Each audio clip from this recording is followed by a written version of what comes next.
I found me some, let's see if we can zoom in here. I found me some 10 mega ohm resistors.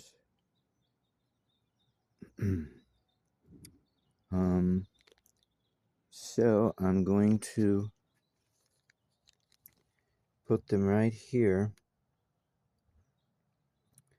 in series with the capacitor to boost the voltage difference between the two plates, because I'm not getting enough voltage within the entire system, so as to encourage a buildup of voltage difference between the two plates of that 330 nano ohm, or excuse me, nanofarad capacitor.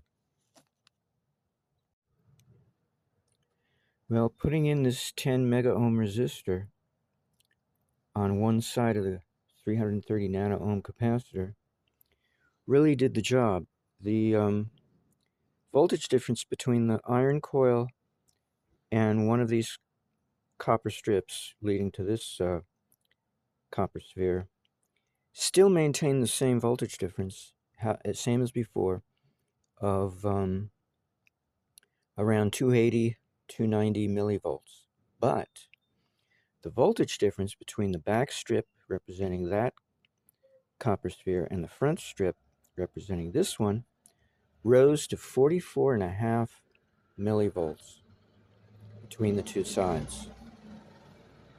So that resistor really helped. And that's just 10 mega ohms. If that was 100 mega ohms, I bet I could get the voltage up higher, maybe. I don't know. Anyway, I didn't make any other changes. And I still haven't tested out the continuity. That's the word I'm looking for. The continuity or connectivity for this connection here between the copper, or excuse me, the iron wire leading to this end of the the carbon electrode. I know that one's good because I did that one first. So actually I have to take that out of solution to see if I have a connection between, well, no, because this is here. Well, no, that's an insulator. Oh, I don't know.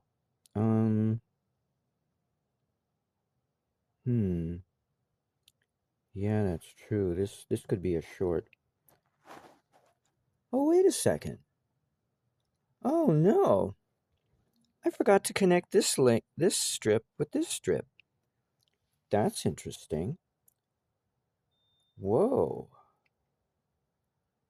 See, I just assumed the two copper spheres.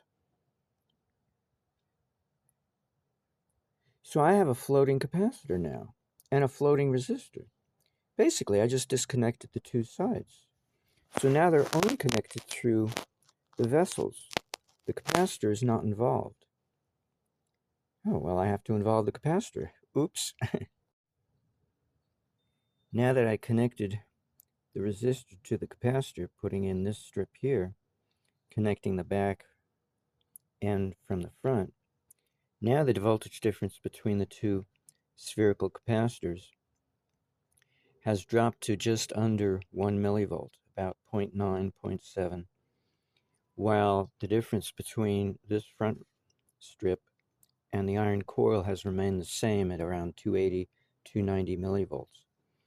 So I don't know what else to do to test this other than maybe charge it, give it a pre-charge condition. Oh no, that's what I was going to do. The next step is to put in a neon bulb. Let's see, where was I going to put the neon bulb?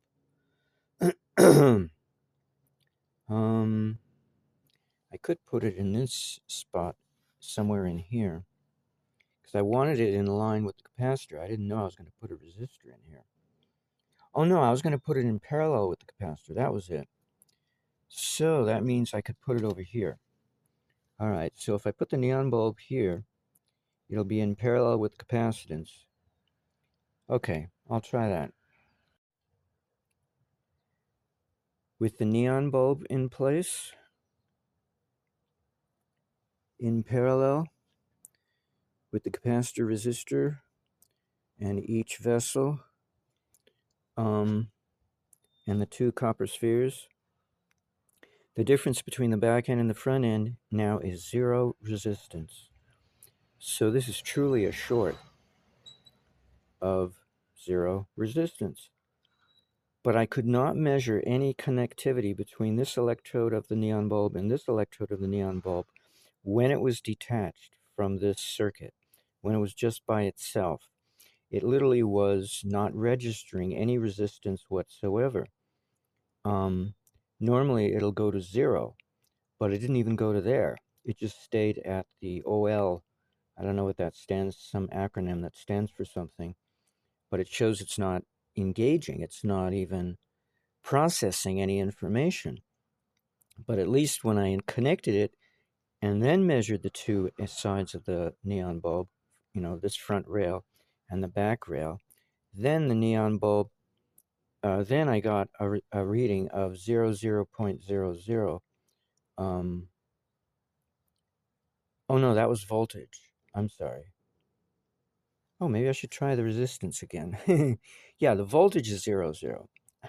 I'm a little mixed up. Just let me redo this.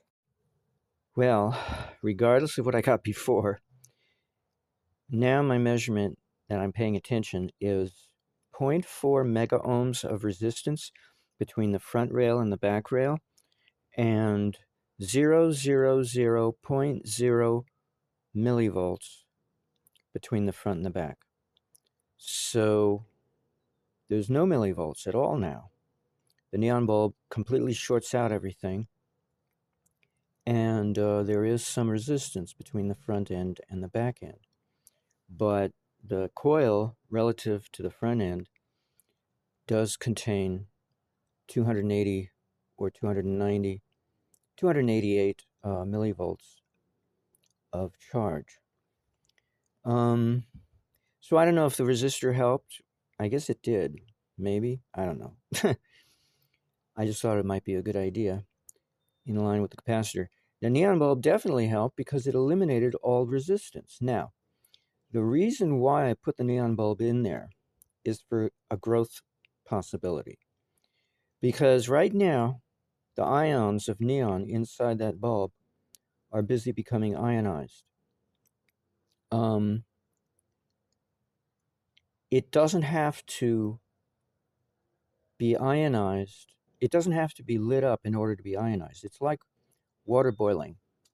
When you've got water on the pavement evaporating versus water violently boiling in a pot on the stove top, both are boiling. It's just a question of statistical difference as to how many cavitations of air vapor, of water vapor, excuse me, not air, well, mostly water vapor, are rising to the surface. Most never get to the surface when you see water evaporating on concrete. It gets reabsorbed back into the solution, and whatever does reach the surface is teeny weeny. You don't see them. While in a violently boiling pot of boiling water, raised to the boiling point at that air pressure, you're going to see the cavitation of water vapor because the statistics is elevated of how much cavitation is taking place. So in both cases, evaporation and boiling, the same evaporative boiling process / boiling process is taking place. It's just a question of degree. And when we can see it, we call it boiling. When we can't see it, we call it evaporation. But that's really, the water is dehydrating whether or not we notice that it's being violent about it. Well, it's the same case with gases. Gases are always ionized, just like water molecules, and as an example. And it doesn't have to be a plasma in order to be ionized. It doesn't have to be lit up. Now, in the course of it becoming ionized, it's undergoing changes, and that means its response is undergoing changes. In other words, the negative resistance, negative impedance that it offers to the circuit, that's going to undergo changes. And so the circuit develops over time, and this is what you would call a slow boil. I don't know, yeah, a slow boil situation because um, had I pre-charged the front rail with the back rail with 100 volts of difference, that neon bulb would light up and the circuit would become fully functional, but depending on its structure, it'll either be temporary, it'll dissipate all of its energy over time, or it'll sustain it because the neon bulb will remain lit. But if the neon bulb cannot remain lit, the whole circuit will dissipate its energy over time and eventually towards zero. So, but if you don't pre-charge, it's going to reach that state anyway. It'll just take longer. It could be 10 million seconds, or it could be nanoseconds. Right now, it's nothing seems to be happening.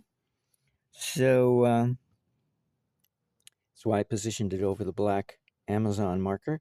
Um, so we don't see anything happening. Now, if I do have micro mini solar panels, but they're hardly 100 volts or 65 or whatever this neon bulb is rated for. 90 volts, whatever. And 100 volts is a lot to play around with, so all I can do is wait and see if it builds up, within a few days, because it's easy to become impatient with these things. Anywho, I don't know what to think to do further. I guess no. You know what I should do? I should go to the hardware store. See, I have it in storage somewhere. Actually, I should hunt around in my box of goodies to see whether or not I can find it. It's an ignition, a spark. It's an ignition starter for barbecues. It's basically like a flint and steel situation, although it has electric cords running to it. I think it uses some of the AC or something to get a spark created to ignite the flame of a barbecue. That's not going to help me. Uh, what might help me, flint and steel. I'm not, well, yeah, maybe flint and steel. That's right. I had it on a keychain somewhere. Oh, it's in my other storage. Yeah, something to create a spark manually and convey that charge to across the two rails, front and back. That could do something. Yeah, I should investigate that. All right, until next time.